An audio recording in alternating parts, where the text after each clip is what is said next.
بسم الله الرحمن الرحيم، والصلاة والسلام على أشرف المرسلين سيدنا محمد، طب القلوب ودوائها وعافية الأبدان وشفائها ونور الأبصار وضيائها، صلى الله عليه وعلى آله وصحبه وسلم. ثم أما بعد، نبدأ حلقة جديدة من حلقات وجهة نظر على قناة وائل سيف النصر. أهلا بحضراتكم. معلش نأسف للإضاءة، الإضاءة مش قد كده طبعا، على قد حالنا والحمد لله. عايزين نتكلم على مهزلة في الكرة المصرية. طبعا المهازل كثيرة في الكرة المصرية، احنا في مهزلة، احنا في مهزلة. طب المهزلة طبعا من زمان احنا في مهزلة، يعني من 30 سنة مثلا، من 40 سنة، من ايام عبد الحكيم عامر لما كان بيخبي اللعيبة عشان يوديهم نادي الزمالك. كلام كتير قديم قديم قديم. لكن اللي احنا دلوقتي عايزين نتكلم فيه ايه؟ انا عايز اتكلم في 6 7 نقط. النقطة الأولى، مهزلة خطاب الكاف الاتحاد الأفريقي لكرة القدم اللي اتبعت للاتحاد المصري عشان تنظيم بطولة 2022.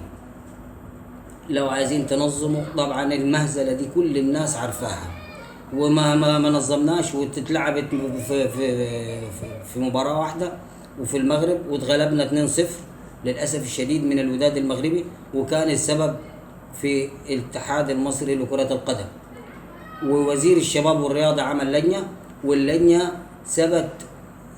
أثبتت اللجنة إن المدير التنفيذي والإدارة التنفيذية باتحاد كرة القدم هو السبب في عدم استضافة مصر والنادي الأهلي لنهائي بطولة دوري أبطال أفريقيا 2022.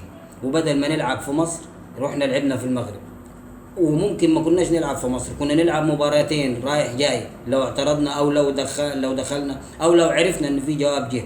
طبعا الجواب جه بعد ما عدت الدنيا والايام عدت ورحنا لعبنا. وحتى الكابتن محمود الخطيب رئيس النادي الاهلي قال انفنتينو في النهائي ده نوت فير، لو تفتكروا نوت فير.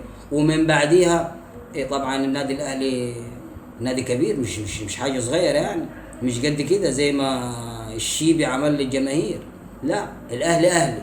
وعشان كده اتغير النظام واصبح من مباراتين، مباراة ذهاب ومباراة عودة، وخد البطولة الاهلي 2023 من كايزر تشيفز، وخد البطولة 2024 ومن الوداد نفسه. وكانت دي مهزلة من مهازل الكرة المصرية والاتحاد المصري لكرة القدم.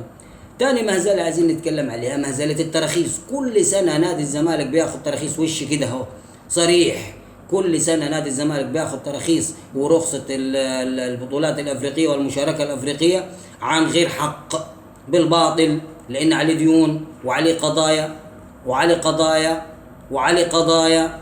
كل اللاعب، أغلب اللاعبين المحترفين اللي بيجوا يلعبوا في نادي الزمالك ما بياخدوش حقوقهم، وعشان كده بيطلعوا للاتحاد للمحكمة الرياضية وبيوقفوا القيد. فدي مهزلة التراخيص، وطبعا بتبدأ من الاتحاد المصري لكرة القدم. ثالث مهزلة في لجنة الحكام دايما في السنين اللي فاتت دي، في سنتين اللي الاهلي خسر فيهم الدوري، كانت كلها مهازل رياضية، والحكم يطلع يقول لك احتويت نادي الزمالك.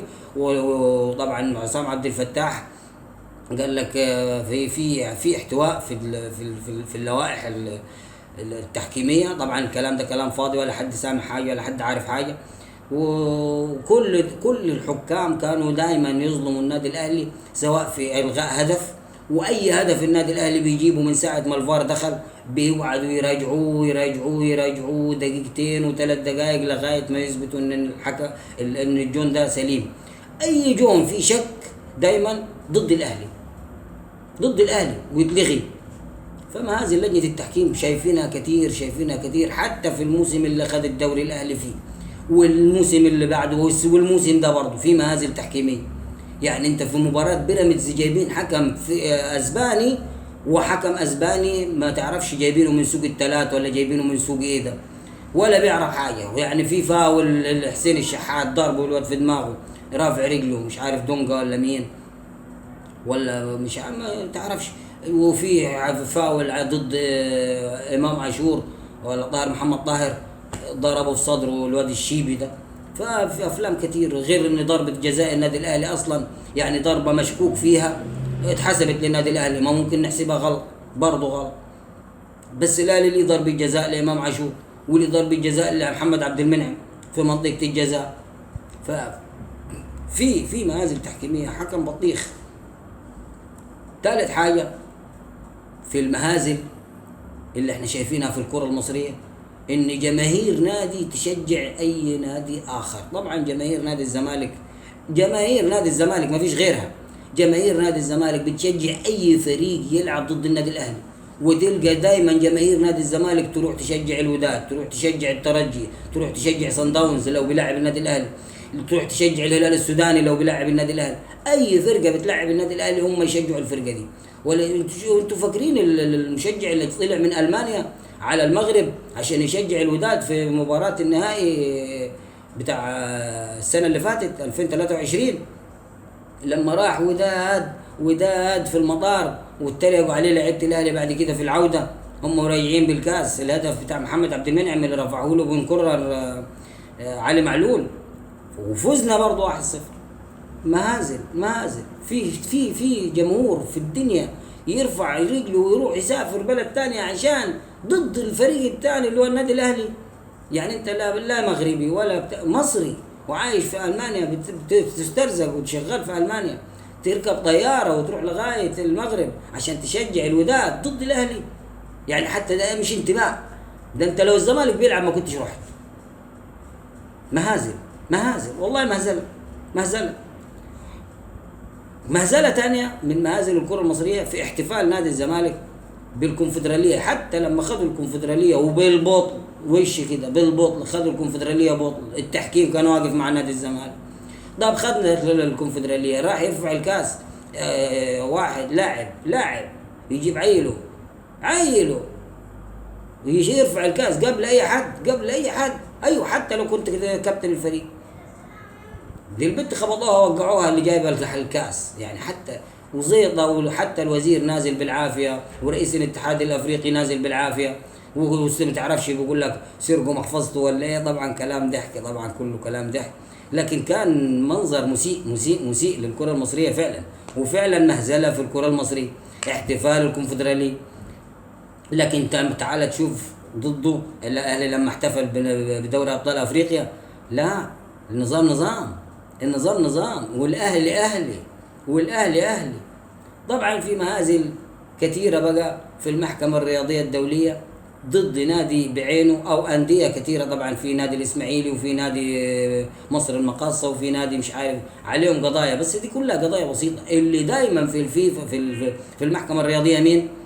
نادي الزمالك. ما فيش سنه بتعدي الا لو عليه قضيتين ثلاثه، واخيرا قضيه بوطيب.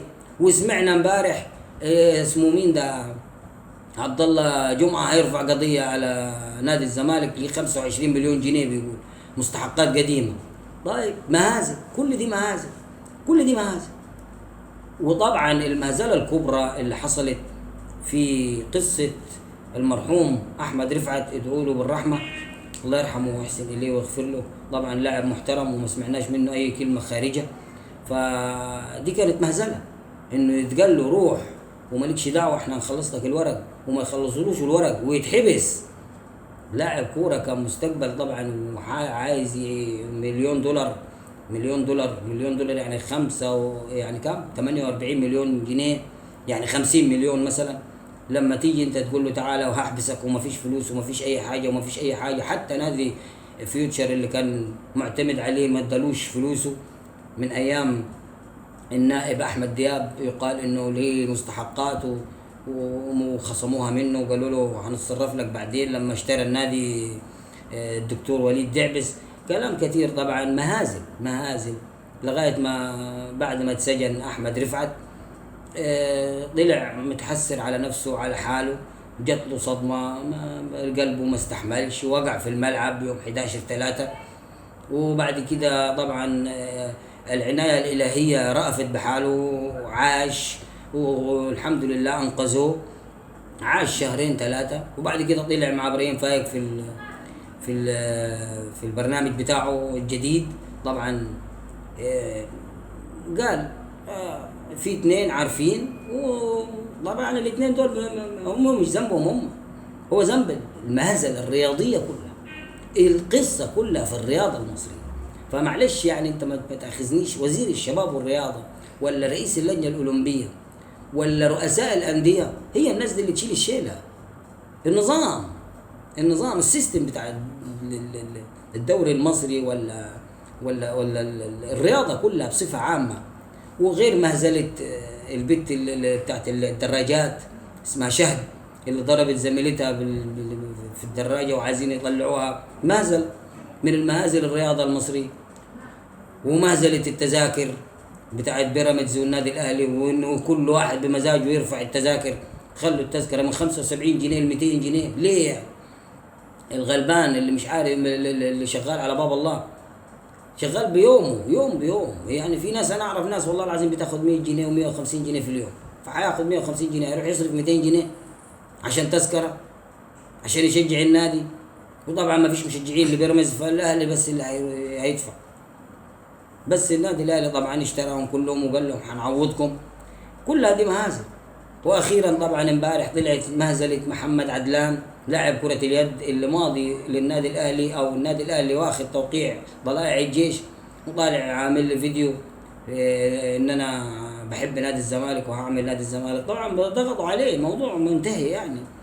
طلائع الجيش مش هيطلع بتاع ده استغنى للاعب الا لو عارف ان اللاعب ده نفسه موافق انه هيروح النادي الاهلي. هيطلع استغنى من نادي طلائع الجيش للنادي الاهلي ساكت كده منه لنفسه؟ هيبيع اللاعب ساكت؟ ولا اللاعب لازم يكون موافق وابوه، لان اللاعب نفسه صغير 17 سنه ولا كام، مواليد 2008 16 17 سنه 18 سنه، مواليد 2007 ولا 2006، المهم 18 سنه ولا 17 سنه، ابوه معاه وموافقين على انهم يروحوا النادي الاهلي. بعد كده رجعوا غيروا كلامهم. ايه اللي خلاهم غيروا كلامهم؟ يا ضغط بالغصب، الله اعلم ليه بيضغطوا عليهم ازاي ما تفهمش، يا اما فلوس، يا اما ضغطوا عليه يا اما فلوس، حاجه من الاثنين. ادوا له فلوس اكتر او وعدوه بانه يدوا له فلوس اكتر، وطبعا في الاخر ما بيدوش فلوس. يعني هم كده القضايا اللي عليهم بتبين هم معاهم فلوس ولا ما معاهمش. حتى لو معاهم فلوس بتروح بتشفى معروفه. يعني هو نادي الزمالك نادي فقير؟ لا، معاه كتير. فانا حبيت اتكلم شويه على مهازل الكره المصريه، لان بصراحه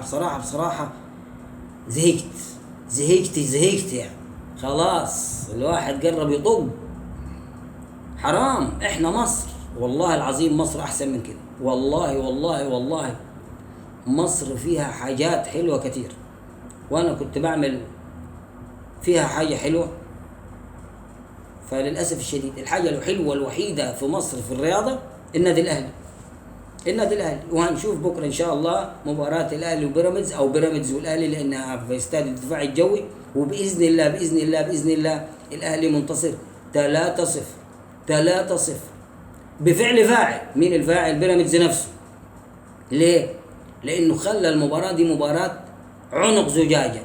الجماهير رفعوا عليها التذاكر من 75 ل 200 جنيه تذكره الدرجه الثالثه، ومن مش عارف من 300 جنيه ولا 400 جنيه ل 2000 جنيه الدرجه الثانيه، والمقصوره الرئيسيه خلوها ب 5000 جنيه. طيب ماشي، المقصوره الرئيسيه والدرجه الثانيه يقول اللي معاه حيروح للاغنياء يا سيدي المقتدرين. لكن الناس الغلابه ابو 75 جنيه و50 جنيه تخليها 200 جنيه. لا حول ولا قوة إلا بالله. حسبي الله ونعم الوكيل، حسبي الله ونعم الوكيل. سبحانك اللهم وبحمدك، أشهد أن لا إله إلا أنت، أستغفرك وأتوب إليك. والسلام عليكم ورحمة الله وبركاته.